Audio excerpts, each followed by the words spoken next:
حامدا ومصليا أما بعد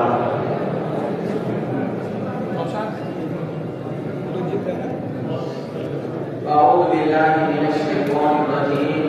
بسم الله الرحمن الرحيم ومن الناس من يشتري لهو الحديث ليضل عن سبيل الله بغير علم صدق الله العظيم. میرے محترم عزیز ساتھیوں اور اساتذہ کرام، آج میری تقریر کا عنوان طلباء تباہی کے دانے پر۔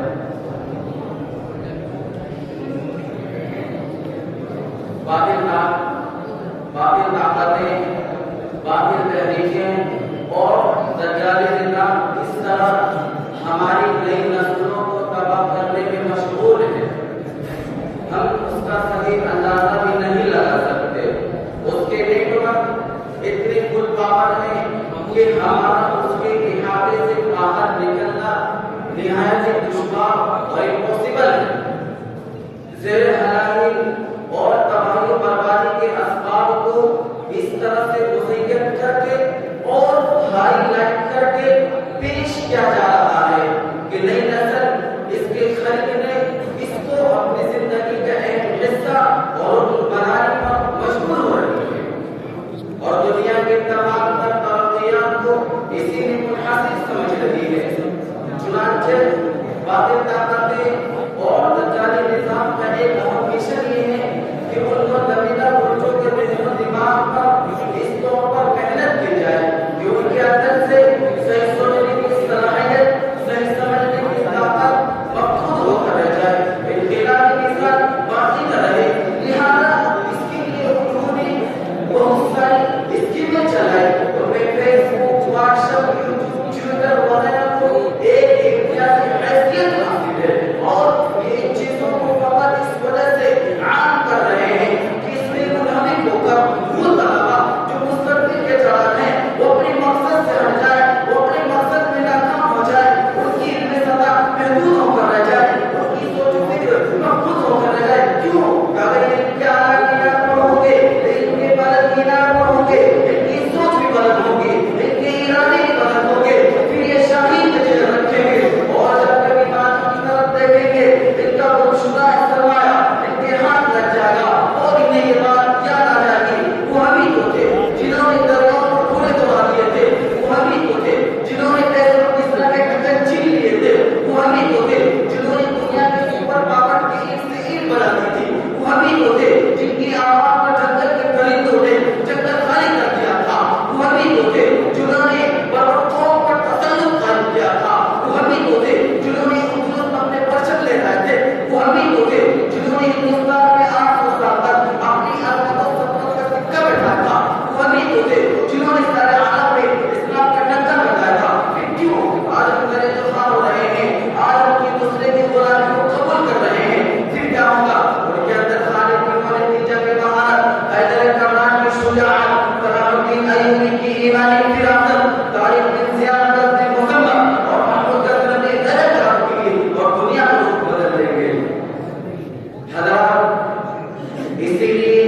اس قسم کے ذرائع پیدا کیے جا رہے ہیں تاکہ اس کی مدد سے نئی نسل کے اذہانوں کو انقلابی سوچ و فکر سے معذور کر دیا جائے، اپاہج کر دیا جائے اور اس کا نظر یہ دکھائی دے رہا ہے کہ ان کو اس میں مکمل طور پر اعلیٰ درجے کی کامیابی حاصل ہو رہی ہے۔ اور اب صورتحال یہ ہے اسکول و کالج میں تعلیم حاصل کرنے والے مدارس اسلامیہ کے اسٹوڈنٹ ٹیچر و اساتذہ تمام کے تمام ان خرافات میں اس طرح منہمک ہو چکے ہیں گویا کہ وہ اپنی زندگی کی کامیابی کا دعویٰ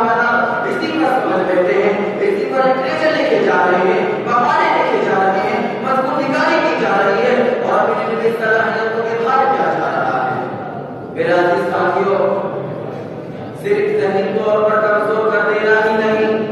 بلکہ جسمانی طاقت و قوت سے کمزور کر دینا اور محروم کر دینا ان کا عین مقصد ہے۔ اس لیے کہ قوم کی طاقت جوانوں سے ہوتی ہے اور جس قوم میں جوان نہ ہو وہ قوم مردہ ہے۔ لہذا جوانوں کی جوانی چھین لی جائے، اگر ان کے اندر آبادی پیدا ہو بھی جائے وہ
میں